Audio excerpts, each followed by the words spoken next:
Shalom, selamat pagi jemaat Tuhan yang kekasih. Kita jumpa kembali melalui renungan harian Rabu 2 September 2020. Bacaan kita hari ini Matius 12 ayat 22 sampai 37. Sebelumnya mari kita berdoa. Engkau Allah yang Maha Kuasa, yang dapat melakukan segala perkara dalam dunia, bahkan dalam kehidupan kami. Sungguh kami begitu takjub akan kuasa dan kasih-Mu Tuhan. Firman-Mu pagi ini akan hadir di tengah persekutuan kami. Roh Kudus kiranya menolong kami untuk mengerti. Tuhan, berbicaralah, kami telah sedia mendengar. Di dalam Yesus Kristus, Tuhan yang berkuasa, kami berdoa. Amin. Matius 12 ayat 22 sampai 37. Yesus dan Beelzebul. Kemudian dibawalah kepada Yesus seorang yang kerasukan setan. Orang itu buta dan bisu. Lalu Yesus menyembuhkannya sehingga si bisu itu berkata-kata dan melihat. Maka takjublah sekalian orang banyak itu. Katanya, ia ini agaknya anak Daud. Tetapi ketika orang Farisi mendengarnya, mereka berkata, dengan Beelzebul, penghulu setan, ia mengusir setan. Tetapi Yesus mengetahui pikiran mereka, lalu berkata kepada mereka, setiap kerajaan yang terpecah-pecah pasti binasa, dan setiap kota atau rumah tangga yang terpecah-pecah tidak dapat bertahan. Demikianlah juga kalau iblis mengusir iblis, ia pun terbagi-bagi dan melawan dirinya sendiri. Bagaimanakah kerajaannya dapat bertahan? Jadi jika aku mengusir setan dengan kuasa Beelzebul, dengan kuasa siapakah pengikut-pengikutmu mengusirnya? Sebab itu merekalah yang akan menjadi hakimmu. Tetapi jika aku mengusir setan dengan kuasa Roh Allah, maka sesungguhnya kerajaan Allah sudah datang kepadamu. Atau bagaimanakah orang dapat memasuki rumah seseorang yang kuat dan merampas harta bendanya, apabila tidak diikatnya dahulu orang kuat itu? Sesudah diikatnya barulah dapat ia merampok rumah itu. Siapa tidak bersama aku, ia melawan aku. Dan siapa tidak mengumpulkan bersama aku, ia mencerai-beraikan. Sebab itu aku berkata kepadamu, segala dosa dan hujat manusia akan diampuni, tetapi hujat terhadap Roh Kudus tidak akan diampuni. Apabila seorang mengucapkan sesuatu menentang anak manusia, ia akan diampuni. Tetapi jika ia menentang Roh Kudus, ia tidak akan diampuni. Di dunia ini tidak, dan di dunia yang akan datang pun tidak. Jikalau suatu pohon kamu katakan baik, maka baik pula buahnya. Jikalau suatu pohon kamu katakan tidak baik, maka tidak baik pula buahnya.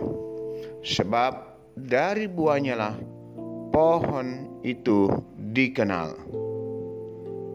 Hai kamu keturunan ular beludak, bagaimanakah kamu dapat mengucapkan hal-hal yang baik, sedangkan kamu sendiri jahat? Karena yang diucapkan mulut meluap dari hati. Orang yang baik mengeluarkan hal-hal yang baik dari perbendaharaannya yang baik, dan orang yang jahat mengeluarkan hal-hal yang jahat dari perbendaharaannya yang jahat. Tetapi aku berkata kepadamu, setiap kata sia-sia yang diucapkan orang harus dipertanggungjawabkannya pada hari penghakiman. Karena menurut ucapanmu engkau akan dibenarkan, dan menurut ucapanmu pula engkau akan dihukum. Takjub atau cemburu. Saudara-saudara jemaat Tuhan, banyak hal yang membuat kita takjub kepada seseorang, walaupun banyak juga hal-hal yang membuat kita cemburu terhadap tindakan-tindakan orang lain. Akibatnya, kadang kita marah, bahkan membenci orang yang membuat kita melahirkan kecemburuan. Saat Yesus menyembuhkan dan mengusir setan, orang Farisi menuduh Yesus menggunakan kuasa penghulu setan. Saat itu, penyembuhan terhadap orang yang kerasukan setan itu justru menimbulkan dua reaksi, yaitu reaksi yang menimbulkan rasa takjub dari orang banyak, bahkan telah menimbulkan diskusi bahwa kemungkinan Yesus adalah Mesias yang dinantikan. Sedangkan reaksi yang lain adalah tindakan orang Farisi yang marah sehingga menuduh Yesus mengusir setan dengan pertolongan Beelzebul. Yesus tahu bahwa orang Farisi juga mempraktikkan ritual pengusiran setan. Bahkan orang Farisi meyakini bahwa setan hanya dapat diusir dengan pertolongan Tuhan. Jika kita mengamati perjalanan keseharian kita, maka pertanyaannya adalah, apakah ketika kita menyaksikan seseorang berhasil melakukan sesuatu, kita pun ikut bangga atau takjub? Ataukah kita justru memberi respon seperti orang Farisi yang justru cemburu terhadap tindakan baik yang dilakukan oleh Yesus? Dari bagian ini kita dapat belajar bahwa takjub akan memberi daya dorong terhadap diri kita untuk berbuat yang lebih baik. Sedangkan cemburu akan membuat kita marah, dan bisa jadi kita membenci orang yang kepadanya kita menaruh cemburu. Karena itu saudara-saudara, jangan cemburu jika orang lain berhasil melakukan sesuatu untuk kebaikan sesama. Tetapi marilah kita sungguh-sungguh saling menopang demi untuk kemuliaan nama Tuhan. Tuhan senantiasa menyertai kita. Amin. Marilah kita berdoa. Engkau Allah yang berkuasa, yang mampu melakukan segala perkara yang begitu menakjubkan.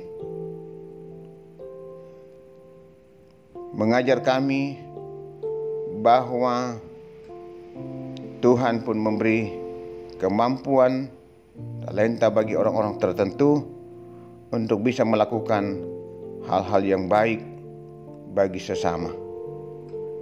Karena itu, Roh Kudus kiranya menuntun dan menolong kami, supaya kami tetap saling menopang. Ketika orang dapat berbuat sesuatu untuk kebaikan bagi sesama, kami boleh sungguh-sungguh saling melengkapi, saling menopang demi untuk kebaikan sesama, terlebih untuk kemuliaan Tuhan. Ya Tuhan, jauhkan kami dari sikap iri hati, cemburu yang sungguh tidak berkenan di hadapan-Mu. Ke dalam tangan kuasa kasih-Mu Tuhan, kami membawa hidup dan kehidupan kami. Berkati kami Tuhan, pelihara kami. Segenap umat-Mu di Jemaat Ramah, kami terus mohon Tuhan memberkati persekutuan ini, agar jemaat terus kokoh di dalam iman senantiasa berpegang teguh pada kebenaran firman-Mu. Berkati pelayanan-pelayanan di tengah-tengah jemaat Ramah saat ini Tuhan. Biarlah semuanya berjalan dengan baik dan Tuhan dimuliakan. Berkati juga pembangunan yang sedang berlangsung untuk ruang serbaguna dan ruang sekolah minggu. Ya Tuhan, berkati pekerjaan warga jemaat, apa yang mereka tekuni setiap hari demi untuk kehidupan ini. Beri mereka kekuatan dan kesehatan, bukakan pintu-pintu berkat-Mu Tuhan. Bahkan yang masih sedang berjuang mencari pekerjaan, Tuhan tolong mereka. Jawab doa dan harapan mereka Tuhan. Bahkan jemaat yang merasakan dampak virus corona dengan kehilangan pekerjaan, Tuhan tolong mereka supaya terus berusaha. Tuhan jawab doa dan harapan mereka, boleh mendapatkan kembali pekerjaan. Ya Tuhan, kami juga berdoa untuk jemaat yang boleh menyatakan rasa syukur, terima kasih dengan berbagai berkat-berkat yang segera umat-Mu alami, yang semua itu diyakini karena kasih, anugerah dan kebaikan Tuhan. Tuhan, kami juga berdoa untuk jemaat dalam pergumulan sakit penyakit di rumah maupun di rumah sakit. Saat ini kekasih kami, Ibu Suwito, Ibu Enos Sirri, Bapak Terani Lolo yang dirawat di rumah sakit. Lawat mereka, pulihkan dan sembuhkan. Dan semua anggota jemaat Ramah yang sedang dalam proses pemulihan, penyembuhan di rumah. Topang dan kuatkan iman mereka Tuhan. Tuhan dengar doa-doa hamba-Mu, doa-doa umat-Mu Tuhan, dalam memohon topangan, kekuatan dan pemulihan. Ya Tuhan, bagi jemaat yang berduka, Tuhan juga tetap kuatkan dan hiburkan mereka. Kami juga terus berdoa untuk pemerintah bangsa dan negara kami. Tuhan memberkati. Pulihkan bangsa dan negara kami Tuhan dari dampak virus corona ini. Ya Bapa di surga, pada waktunya kami boleh menikmati persekutuan, di mana kami boleh bertemu muka dengan muka, termasuk dalam bersekutu di rumah Tuhan, di gedung gereja.